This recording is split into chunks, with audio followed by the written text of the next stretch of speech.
Olá, família Pax, mais uma vez ao vivo aqui com vocês, hoje conversando com o nosso querido Alexandre Garzeri. E hoje ele fala sobre o homem alado, o leão, o touro e a águia. Ele adora esses enigmas aí, tô louca para ouvir qual é o assunto, ó, tô pronta aqui, a postos. Ele que é autor da Madras Editora, ele é super especialista nas escolas iniciáticas.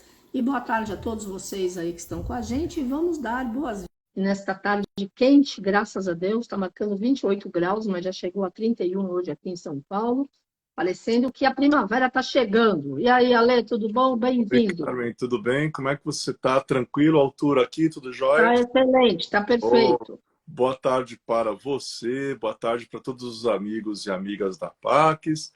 Neste Amém. calorão, neste sol, a Carmen deve estar muito Graças a Deus. feliz. Eu sabia, eu sabia.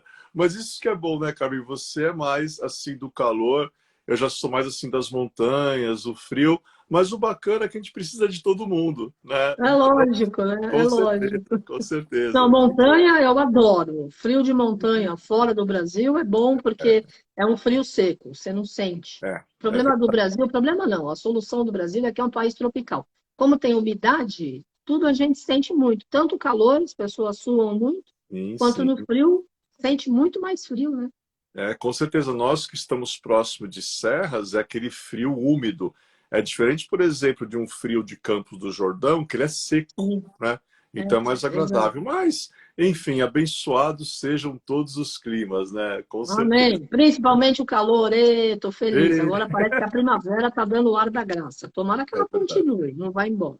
Sim, sim, com certeza, com certeza. Então, nós estamos em mais uma segunda-feira, aquele horário das 17 horas. Sempre um prazer estar contigo, com os amigos, as amigas da Pacto Universal. E antes da gente falar do nosso tema, Carmen, eu queria dizer que semana passada eu fui muito bem comportado, eu realmente fui teu amigo, porque o tema original que eu ia mandar é um daqueles termos que eu adoro, é relacionado ao que a gente vai falar hoje. Mas em vez de falar do homem alado, da águia, do touro, do leão, eu ia mandar, olha o tema, o tetramorfos, né?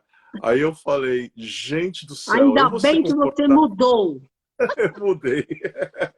Mas a gente vai começar justamente por essa palavrinha complicada, que tem tudo a ver com o tema de hoje. E quando a gente explicar, todo mundo vai ver que é extremamente fácil da gente entender. Então, Soletre, por favor, vamos lá, vamos soletre. lá. O início da palavra tetra é fácil, né? Ah, Tetra. Aí depois a gente continua. M de Maria, O de ovo, R de rei, P de pato, H de hoje, O de ovo, S de sapo. E aí a gente escreve tetramorfos, né? Com PH no tetramo. final, Phos, E antes do tetramorfo. P é L ou R? É R de rei. É R R de de rei. rei. Isso, tetramorfos, tetramorfos. Tá. Bom, essa palavra, Tetramorfo. isso, tetramorfos, essa palavra simpática, nem um pouco complicada, o que ela quer dizer? Tetra quer dizer quatro. Quatro. Sim. E morfos vem do grego morfê, que quer dizer forma. Forma. Então, tetra, quatro. Morfos, morfê, forma. O que é o tetramorfos? O tetramorfos é qualquer representação de um conjunto de quatro corpos. Então, quando você quer falar sobre qualquer tipo de conjunto de quatro corpos, você pode utilizar o termo tetramorfos, né? E é muito interessante porque eu mandei, né, no Ai Arcanum da Carmen o Arcano 10 do Tarô, do Edward Waite, com a Tô ligando, roda, tô ligando. fica tranquila, com a roda da fortuna, e que é o 10º arcano do tarô. E na roda da fortuna, evidentemente no centro nós vemos uma roda, mas a gente verá que esta roda está cercada por quatro seres. este conjunto de seres, né, que cerca a roda tem a ver com o tetramorfos. E esses seres quais são? O homem alado, a águia, o touro e o leão. O homem alado, a águia, o touro e o leão. Isso, tá aí. Esse é um arcano de um tarô que eu gosto muito, que é o Universal Weight. Muito bonito, dá para a gente ver bem definidas as figuras, né? Então nós vemos essas 4 formas cercando a roda da fortuna. E é muito interessante porque quando eu enviei o tema, eu coloquei o homem alado. Porque quando a gente olha para o arcano de tarô, o que parece que nós temos sentado aí é um anjo, né? Um É típico verdade. anjo, né? Parece um anjo, né? Lá em cima é um Então, anjo. essas 4 formas, Carmen, são sagradas em muitas tradições. Já já nós vamos entrar nisso. E em algumas tradições, as pessoas falam o anjo, a águia, o touro, o leão. Em outras tradições, elas falam o homem alado, a águia, o touro e o leão. O que seria este homem alado? Aí já começa o mistério que teremos que entender com relação a essa forma, né, do homem alado. Se não for um anjo, o que seria o homem alado? Quando na teosofia, já em níveis elevados, a gente estuda a cosmogênese, a gente estuda a história do nosso planeta, não apenas a história acadêmica, mas a história oculta, nós ouviremos falar das chamadas raças primordiais, que são Sim. 4, curiosamente também. Então, a primeira raça é a raça adâmica, ou raça dos deuses, ou raça protoplasmática. Olha que palavra legal, Carmen. Protoplasmática. Pode Ainda colocar. existe É, aquela brincadeira de forca ainda hoje em dia, ou a galera nem sabe o que que é isso? nossa, se O jogo. existisse, você já pensou, eu ia causar o Porque essas terror palavras igualmente todas falando. que você adora, daria um nó em todo mundo, né? Era bom, Daria, hein? daria. Já pensou jogo de mímica? Né? Tentar fazer mímica com a palavra ia ser pior ainda, né? Então, Ia ser pior mesmo, a pessoa ia desistir. sim, sim. Na segunda É, dica já ia todo mundo sair fora. é verdade, mas uma primeira palavra para essa primeira raça, por exemplo, a gente pode chamar de raça adâmica ou raça Tá, dos tá deuses, dando. né? Raça adâmica ou raça dos deuses. Depois nós tivemos a segunda raça, que foi a raça hiperbórea. Hiperbórea, segunda raça que teria habitado o planeta Terra. A terceira raça, os amigos da Pax já vão ter uma familiaridade maior, que é a raça lemuriana, né? Então, Sim, Lemúria, a Lemúrio. raça lemuriana. E a quarta raça, todo mundo conhece, a raça Atlante. Agora, por que eu estou falando dessas 4 raças? Pelo seguinte, como funciona o esquema? Quando uma raça está no planeta Terra, a fim de que esta raça inteira atinja a ascensão e desapareça do planeta, como, por exemplo, depois da ascensão, a raça adâmica se foi, a raça Sim. hiperbórea se foi, a raça lemuriana se foi, a raça Atlante não se foi totalmente, mas um dia a gente pega e explica isso, porque não dá nem para entrar hoje. Mas por que as 3 raças primeiras elas conseguiram ascensionar e não há mais ninguém no planeta em relação a essas 3 raças primeiras? Por um seguinte motivo. Cada raça ela é composta de 7 sub-raças. Olha o número, Carmen. 7 Sim, 7. sub-raças. Somente quando as 7 sub-raças ascensionam é que aquela raça inteira deixa de existir no planeta Terra.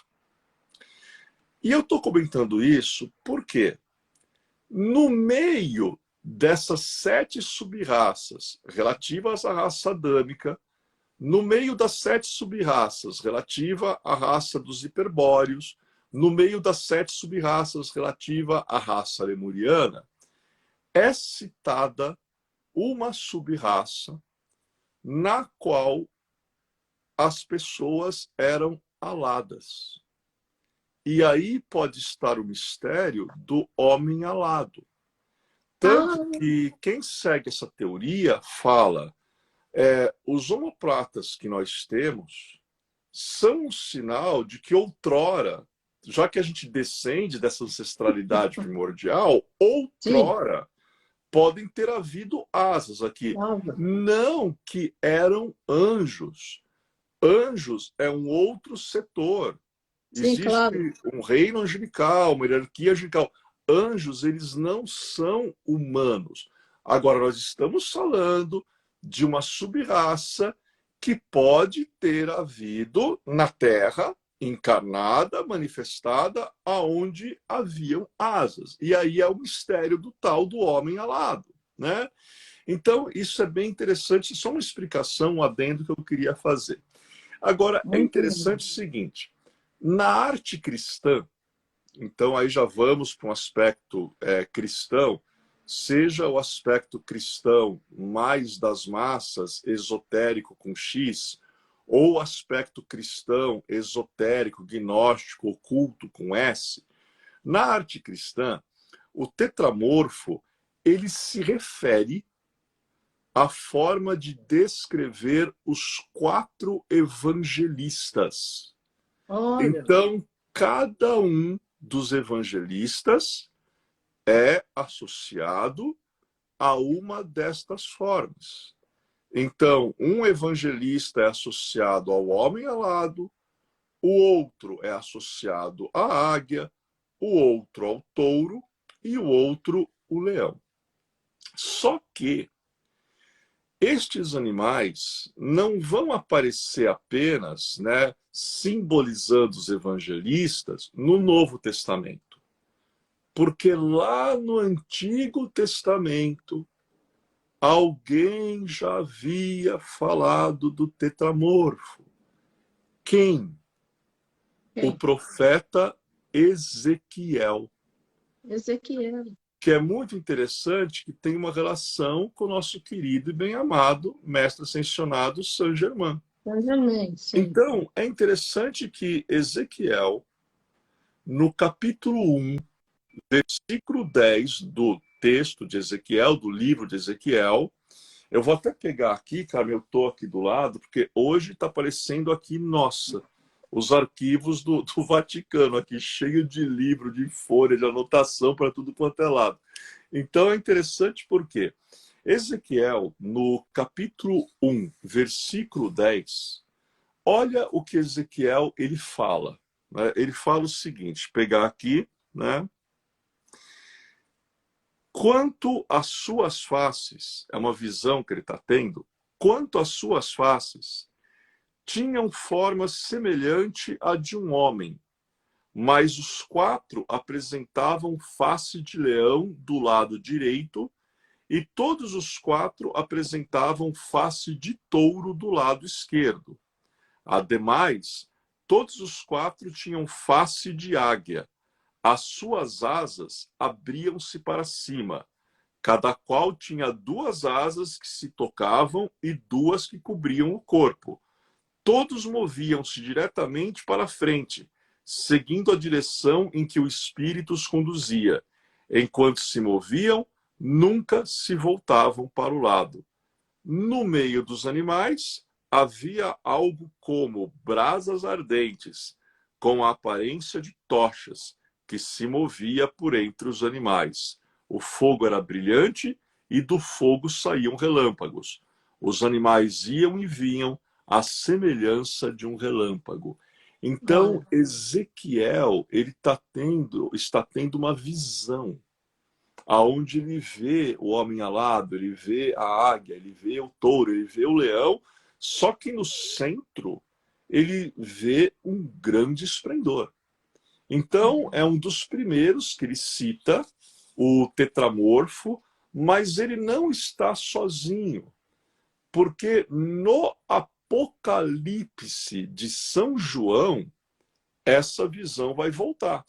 Então, no Apocalipse de São João, até eu anotei aqui, onde isso está citado, Apocalipse, o capítulo 4, versículo 7, vamos ver que interessante o que João ele vai nos falar sobre esse tema. O livro do Apocalipse, que é talvez, né, o livro mais simbólico, né, de toda a Bíblia. Sim. Nós vamos ter aí o Apocalipse.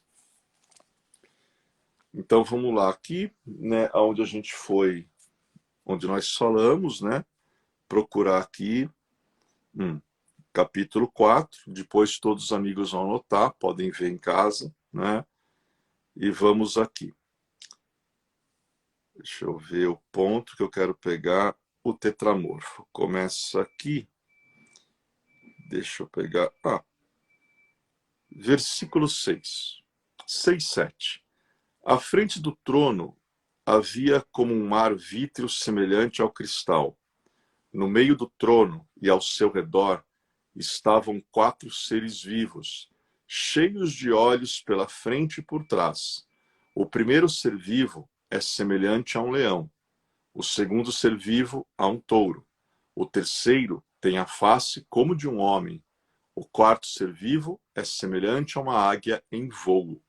Os 4 seres vivos têm cada um 6 asas, e são cheios de olhos ao redor e por dentro. E dia e noite, sem parar, proclamam: Santo, Santo, Santo, Senhor Deus Todo-Poderoso, aquele que era, aquele que é e aquele que vem. Então, João, né, ele está aqui no capítulo 4. É até interessante ler inteiro, porque a visão é muito interessante. No capítulo 4 do Apocalipse de João, ele está justamente citando, né? Quem quiser ser mais específico, capítulo 4, versículo 7. A partir do 7, ele vai descrever justamente o tetramorfo também. E a gente está explicando, né, tanto Ezequiel como João, porque ambos eles são o quê? Eles são visionários. Essa descrição última que eu fiz aqui do João é impressionante, porque ele fala que esses seres têm 6 pares de asas. A gente que estuda a Kabbalah, a gente que estuda a angiologia, nós sabemos que o coro onde existem anjos com 6 pares de asas são os serafins, que são extremamente poderosos. Então, João estava em comunhão com essas elevadas potências dos serafins. Quando Ezequiel ele fala de um trono que é rodeado por esses 4 animais, sendo que a palavra tronos também se refere a um outro coro angelical, estaria Ezequiel em contato com essas elevadas inteligências e por isso elas lhe permitiam ter a epifania, ter a visão? Tanto Ezequiel quanto João, eles trazem uma lição para nós. A lição relativa à visão. Sim. Olhemos para o mundo atual.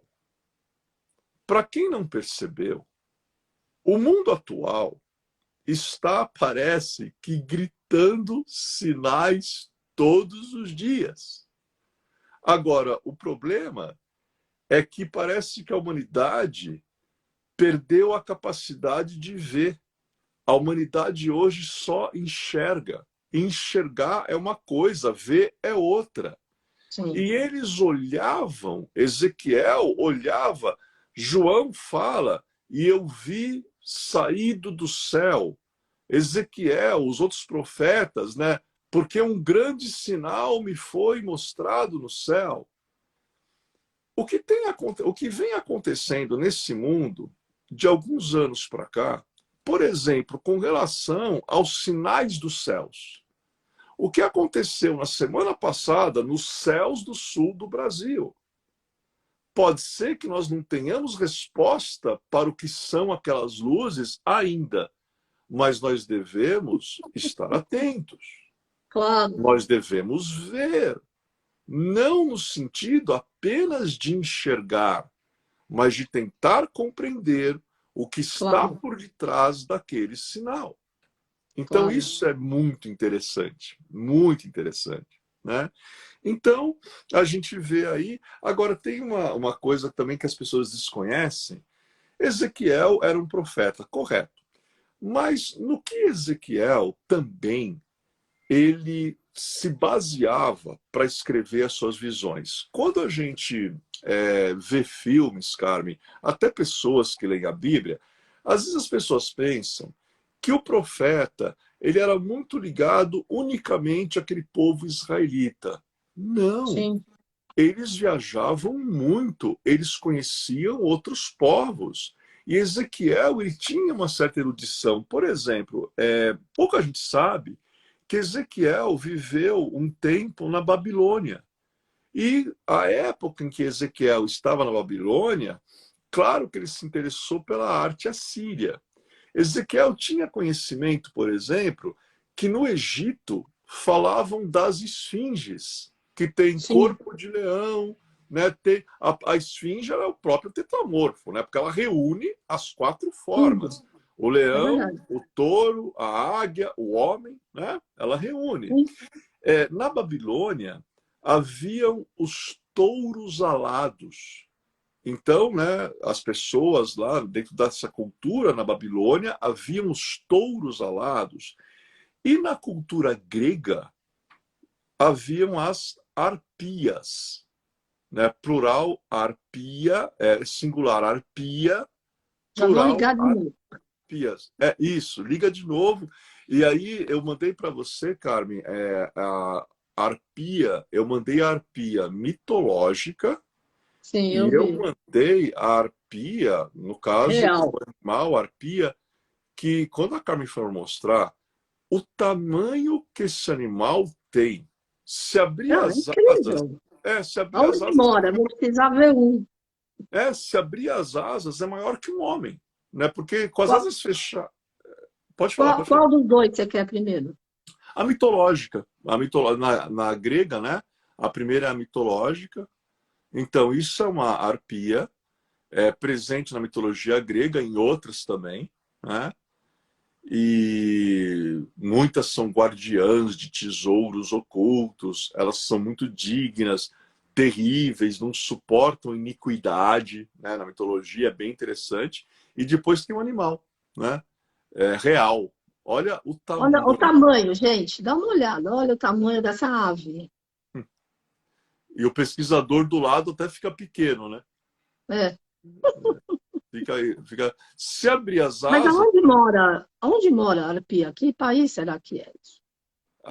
eu posso te pesquisar e te Não, enviar. depois a gente Eu vê. estava It's vendo um ok. documentário outro dia sobre elas e, Carmen, é impressionante o tamanho que elas têm. E o pesquisador falava: olha, imagina quando elas atacam, porque elas têm uma dinâmica parecida com a águia. Quando Sim, elas claro. atacam, imagina elas podem tirar do chão um animal de proporções consideráveis, porque elas O são muito hipopótamo, por fortes. exemplo. Porque você vê que até essa, ela está num tronco, mas tem argolas aí nas patas, né? Porque Sim, imagina eu se vi. ela se É. enfurece, Ela o que, está que pode presa. acontecer, né? Tá, até por questão de segurança aí do pesquisador que está do lado, né? É. Então é bem interessante, né? Bem interessante. Mas eu E adorei essa ave. sim, sim. E eu vou te enviar, se eu conseguir encontrar, umas fotos da face dela. Carmen, Hum, assim, é um animal, mas tem uma face que, por incrível que pareça, lembra algo muito humano.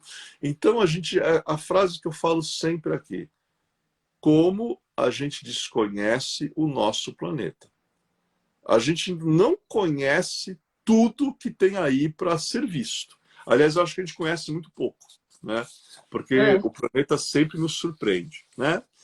é E verdade. depois que conhecemos, né, a arpia, tanto a mitológica quanto, né, o animal em si, depois que a gente falou de João, falamos aí do Ezequiel, vamos falar dos evangelistas. Oi, Carmen. Parênteses. Achei a arpia aqui, ó. A Hum, arpia é encontrada nas florestas tropicais, principalmente em região não perturbada pelo ser humano.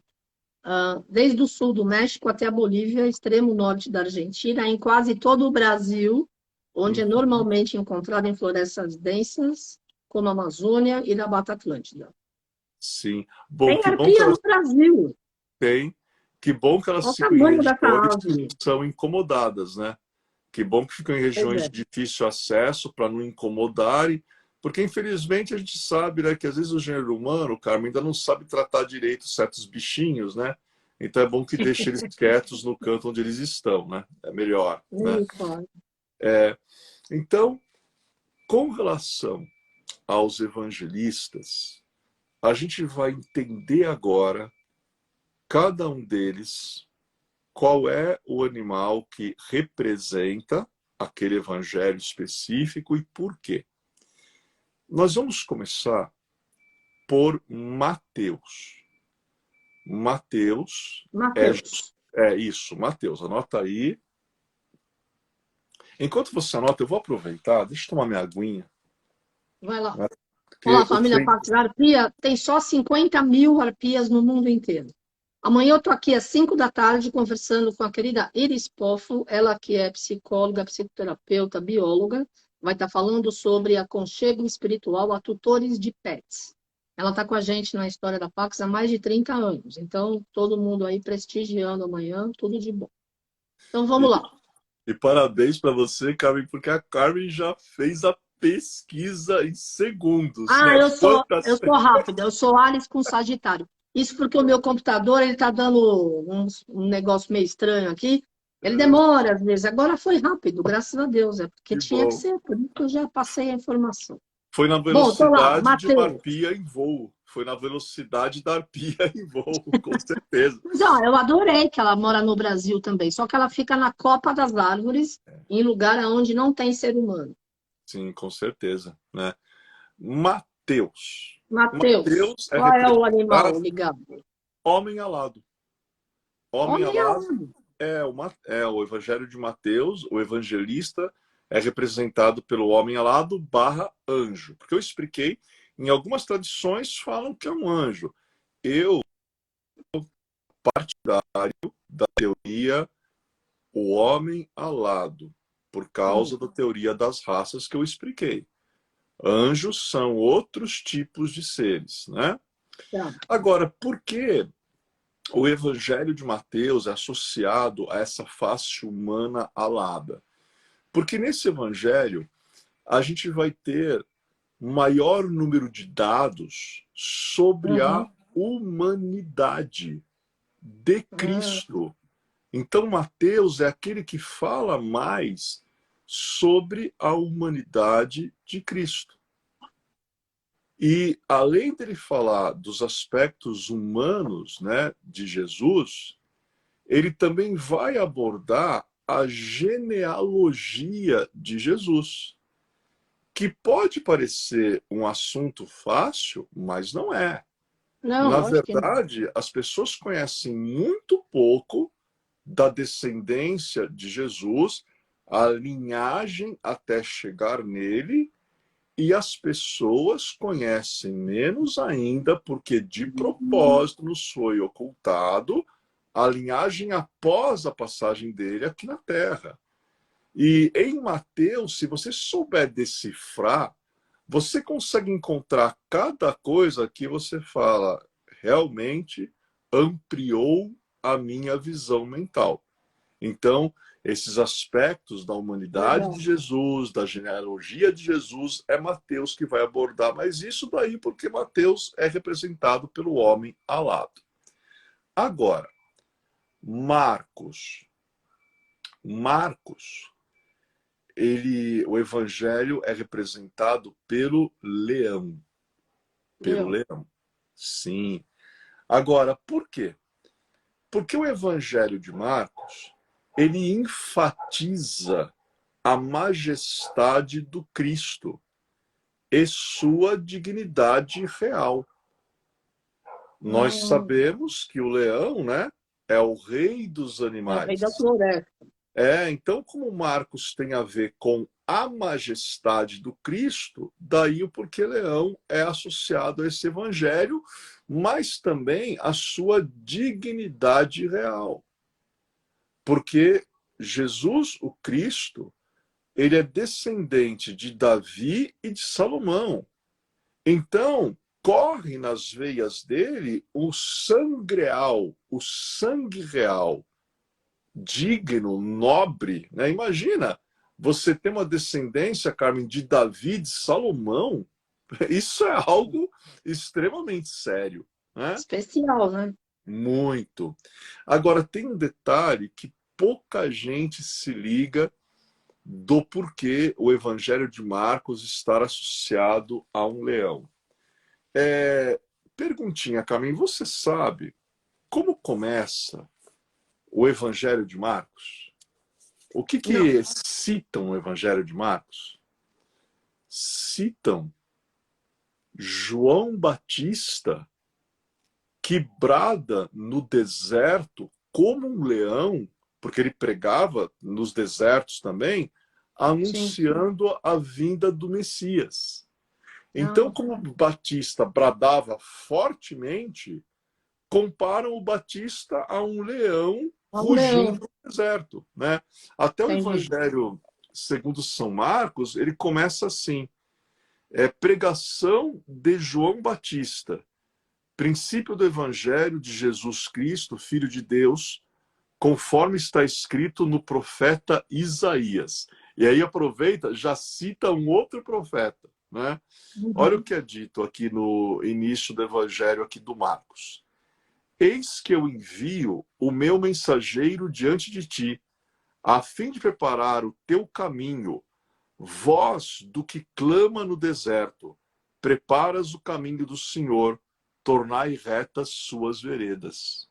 E esse é o próprio João Batista clamando, rugindo no deserto como um leão, a anunciar a vinda do Messias, né? Então é bem interessante essa associação de Marcos com o leão. Lucas. Lucas é associado ao touro. Lucas é touro. Por quê? Porque Lucas, ele é um evangelista que ele vai comentar mais o caráter sacrificial do Cristo. E o touro, ele sempre foi visto como um animal sacrificial. Isso é uma coisa tão séria e começa lá atrás no mitraísmo. A gente até já falou numa live aqui sobre o mitraísmo, sobre Mitra, né? Mitraísmo e o zoroastrismo, eles influenciaram fortemente o próprio cristianismo. No mitraísmo, nós temos a figura de Mitra, que num determinado momento ele sacrifica um touro branco. Então esse aspecto sacrificial do touro é muito antigo. Tem algo assim horrível, eu não gosto, eu reprovo totalmente, que é algo chamado tourada. Totalmente eu reprovo aquilo ali, né?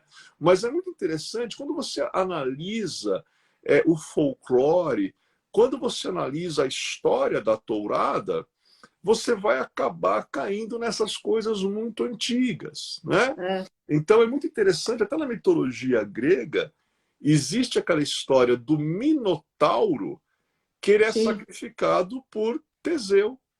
Então, como Lucas ele vai se ocupar do aspecto sacrificial do Cristo, o touro ele foi analisado, ele foi relacionado ao Evangelho de Lucas. Agora, quando nós falamos que Lucas ele analisa o aspecto sacrificial do Cristo, a gente precisa entender o que é sacrifício. Sacrifício vem do termo sacro ofício. Sim. Trabalho sagrado. Sagrado. E a questão é, qual é o sacro ofício? Qual é o trabalho sagrado que o ser humano precisa realizar? O primeiro trabalho sagrado é o autoconhecimento. Este é o sacro ofício, este é o trabalho sagrado. Conhece-te a ti mesmo. Uhum. O segundo trabalho sagrado é o trabalho pelo teu próximo, que você pode fazer muito melhor a partir do momento que você se autoconhece. Porque ninguém pode oferecer para o outro o que não dá para si mesmo. Então, Claro. a gente tem que analisar profundamente essas questões, né? E desvincular um pouco a ideia de sacrifício, de dor, de sofrimento, de flagelação. Na verdade, essencialmente, sacrifício não quer dizer isso. Quer dizer uma outra coisa muito importante associada ao autoconhecimento, né? E João.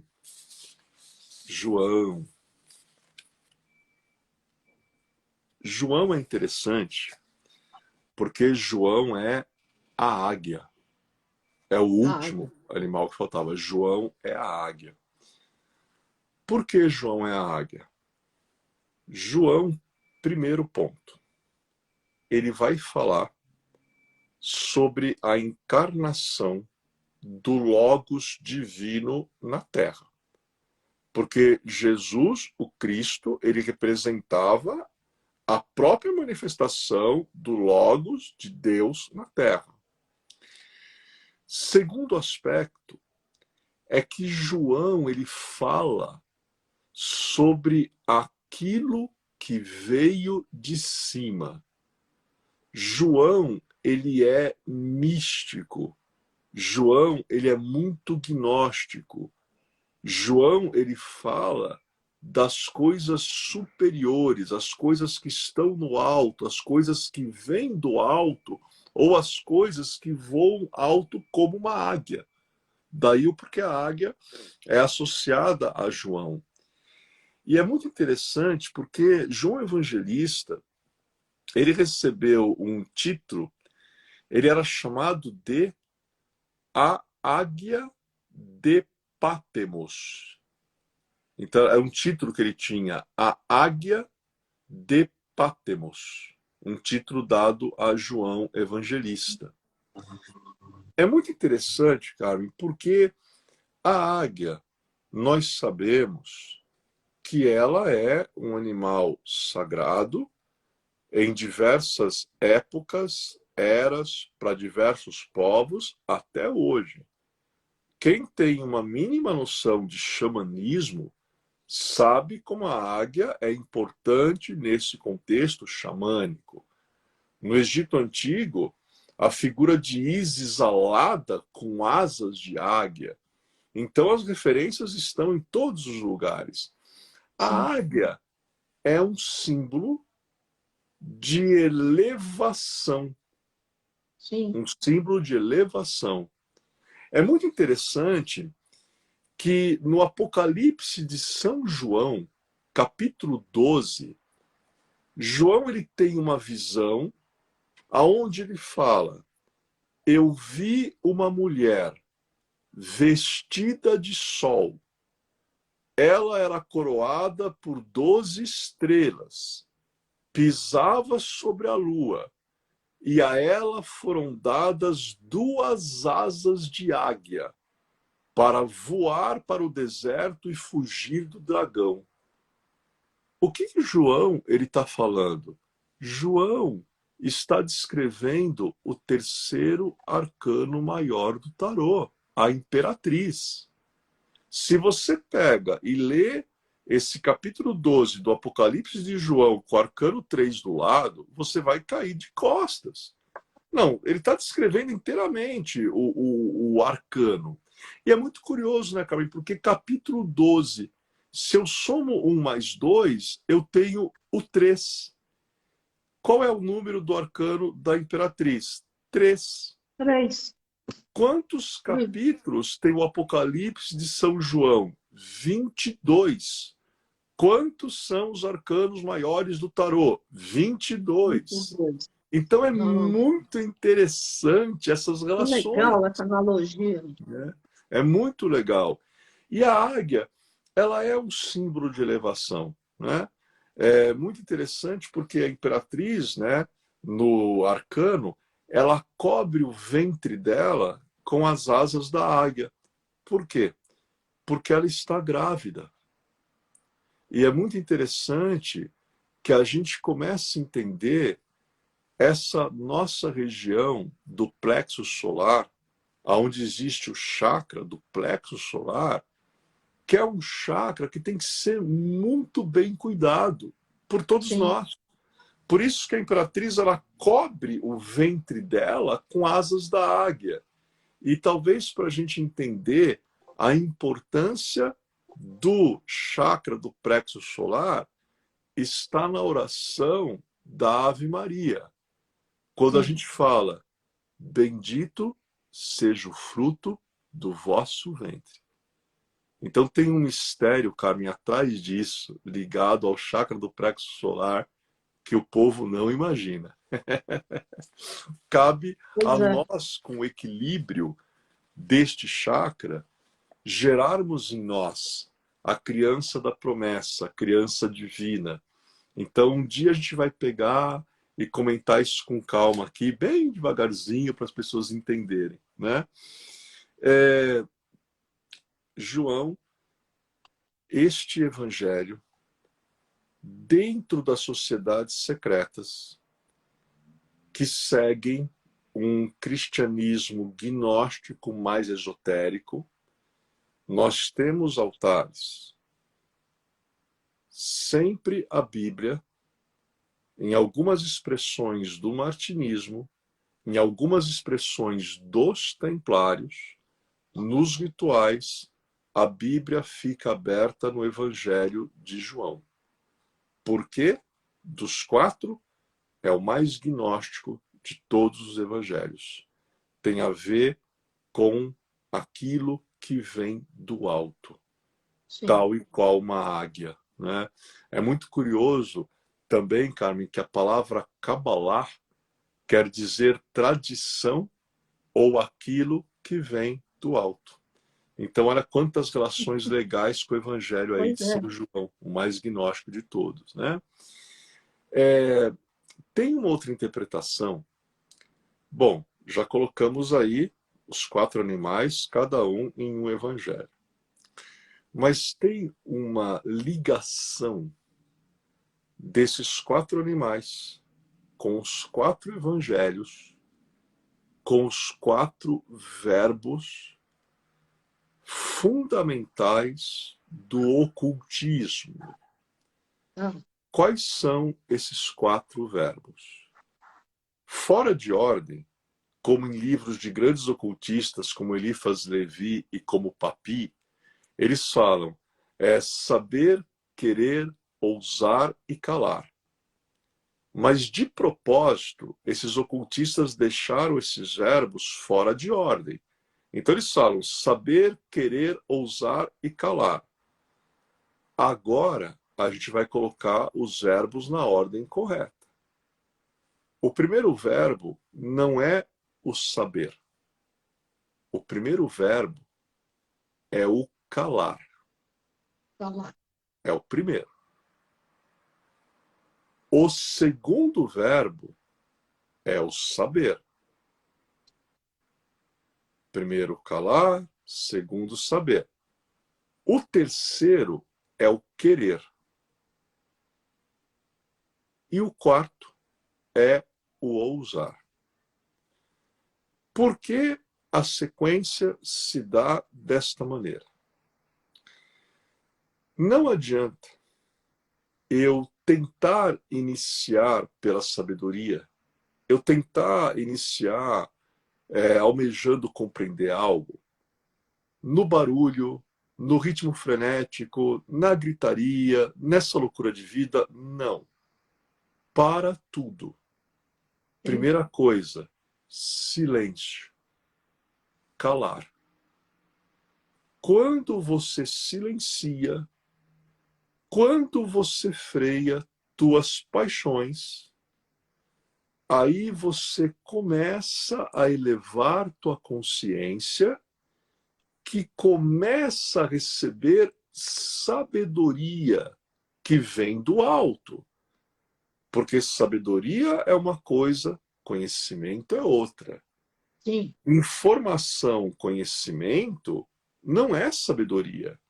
A sabedoria está muito além dessa quantidade de informações que a gente tem no nosso mental objetivo e que às vezes é o motivo pelo qual não conseguimos atingir a sabedoria como Ezequiel, como João, como Moisés, como Salomão. Por que eles atingiam a epifania? Por que eles atingiam a sabedoria? Porque eles não lotavam o mental objetivo deles com informações, e a maioria desnecessárias. Então, esse é o primeiro ponto para a gente analisar. Primeiro, silencie. E aquele que silencia é iluminado pela sabedoria. Por que no Tibete os monges vão para isolamentos em montanhas? Por que Jesus foi 40 dias ficar isolado no deserto? Buda também tem relação com a montanha.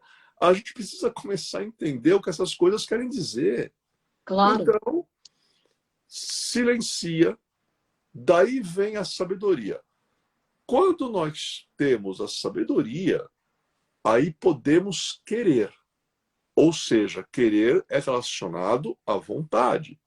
Então, quando eu tenho a sabedoria, eu posso orientar a minha vontade. Até, em verdade, eu posso ter a verdadeira vontade. Porque vontade é uma coisa, capricho é outra. Às vezes as pessoas tomam capricho como vontade. E não tem nada a ver uma coisa com a outra. Para isso, estude o primeiro raio, que o querido Mestre Moria explica direitinho o que é a real vontade. Silencia, obtém sabedoria, orienta o teu querer, a tua vontade. E aí, com a vontade orientada, com a vontade que está aqui para que se cumpra os desígnios do Deus do nosso coração e da nossa compreensão, podemos ousar transmutar a realidade. Claro. Então, esta é a sequência. Agora, é uma visão pessoal, tá, Carmen? Por exemplo, eu relaciono Mateus, né, que a gente viu, né, que é o homem alado, eu relaciono Mateus ao verbo calar. Então, e aí você perguntaria, os amigos perguntariam, mas por que o Alexandre relaciona Mateus ao verbo calar? Ué, Mateus não é aquele que mais fala sobre a genealogia de Jesus? Muitas coisas dessa genealogia, Carmen, foram caladas. Muitas coisas foram silenciadas. E cabe a nós buscarmos. Cabe a nós procurarmos o Santo Graal. Como a demanda dos cavaleiros da Távola Redonda que foram em busca do Santo Graal. Então, para a gente descobrir o que foi calado, o que foi silenciado, o que não veio à tona, cabe a nós sair em busca. Por isso que Mateus eu associo mais ao calar, por esses aspectos ocultos da genealogia de Jesus. João, ele já é associado ao saber. Porque João é o místico. João é o mais gnóstico de todos os 4 evangelhos, né? Então, daí porque ele está associado realmente a essa águia, essa sabedoria que vem do alto, né? Lucas, eu costumo associar ao querer. Porque querer vontade. Querer vontade barra força. Vocês já pensaram a força que um touro tem? E Lucas é associado ao touro. Sim. Então, simbolicamente, o touro ele tem a ver com vontade. A partir do momento em que os homens começaram a domesticar certos animais, como, por exemplo, lá na Europa, o chamado aurócui, que era uma espécie de touro, né? Ou até falavam que era um boi, mas você vê o tamanho daquilo, cara, me parece mais um touro, porque ele é muito grande. E era Uhum. quase impossível domesticar o aurócui.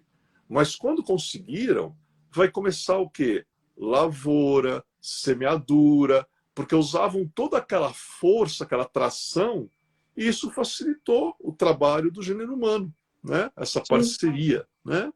Então Lucas é associado a essa vontade, essa força, esse querer que você necessita para o touro não é sacrificial, sacrifício não tem a ver com autoconhecimento, você precisa de vontade.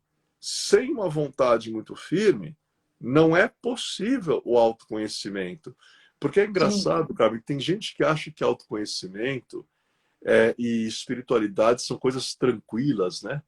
Então tem gente que realmente acredita que se autoconhecer é um mar de rosa, de algodão doce, que não Ai, implica em fazer mudanças radicais, é justamente o oposto. A gente até dá risada porque a gente sabe que autoconhecimento e busca espiritual é é uma algo, loucura. é uma loucura, com certeza é uma loucura. E É uma loucura finalmente, boa. Nunca boa, um dia boa. igual ao outro, principalmente com Saint Germain. Pelo menos não tem monotonia, né? Nenhuma. Nenhuma. Não, eu posso falar literalmente de cadeira, né?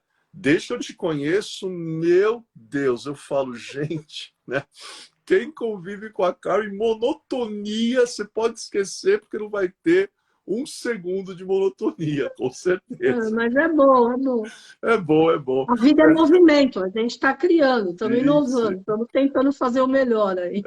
É aquilo que eu digo, né, Carmen? A gente que é Távola Redonda, a gente que é Moria, primeiro raio, eu brinco muito com a Carmen, uma brincadeira generosa, que a gente tem uma irmandade de 30 anos já.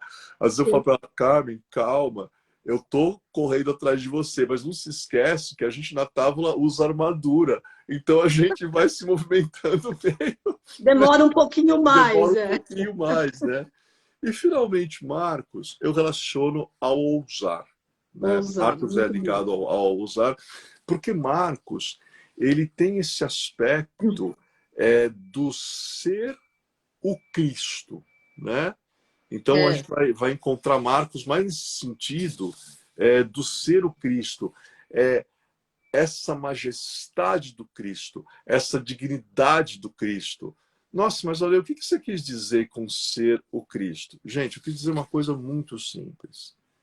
Nós precisamos entender que, essencialmente, nós somos o próprio Deus emanador. Quem ativa a presença eu sou, conta com o seu santo ser crístico acima e sim. pede para ser orientado por esse santo ser crístico, que ele nos conduza para que um dia nós também possamos ter o grau de consciência crística. Como o nosso mestre Jesus, o Cristo, ele deu o exemplo.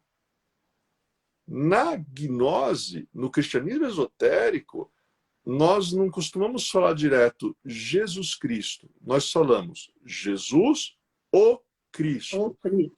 Aquele que chegou no grau de consciência crística. Sim. Agora, o Cristo, nosso santo ser crístico, quando você entende o que é o teu santo ser crístico, você compreende aquela frase, eu sou a porta aberta que nenhum homem pode fechar. Porque quando você se relaciona com o santo ser crístico, ele abre a porta de comunicação às altas esferas. E a partir É daí, verdade. a tua vida passa a ter um outro sentido. Então, É o verdade. Muito tetramorfo bom. é isso aí. 2 minutos e meio, Ale. Vamos lá, Meu sua Deus mensagem do céu. final. A gente já falou tanto assim hoje, né, que eu acredito que nesses 2 minutos, né, 4 é múltiplo de 2, né, a gente hoje à noite pode meditar um pouquinho, pode abrir a Bíblia, ler um pouquinho de Mateus, um pouquinho de Marcos, um pouquinho de Lucas, um pouquinho de João e fechar os olhos e sentir qual evangelho fala mais comigo. E a partir do momento em que a gente fica quietinho, calar, essa resposta vem. E você Concordo. passa a estudar aquele evangelho para que você também tente se entender. Será que eu sou mais homem alado, mais touro, mais águia ou mais leão? Ou será que, em verdade, eu preciso ser a esfinge que une as 4 formas, a fim de que eu possa girar a roda da fortuna, que nada mais é do que a roda da vida do tarô, rumo à evolução e à vitória da ascensão. É isso aí. Amém. Obrigada, Ale. Gratidão. Ótima Obrigado. semana para você. Gratidão. Tchau, tchau. Namastê, família Pax.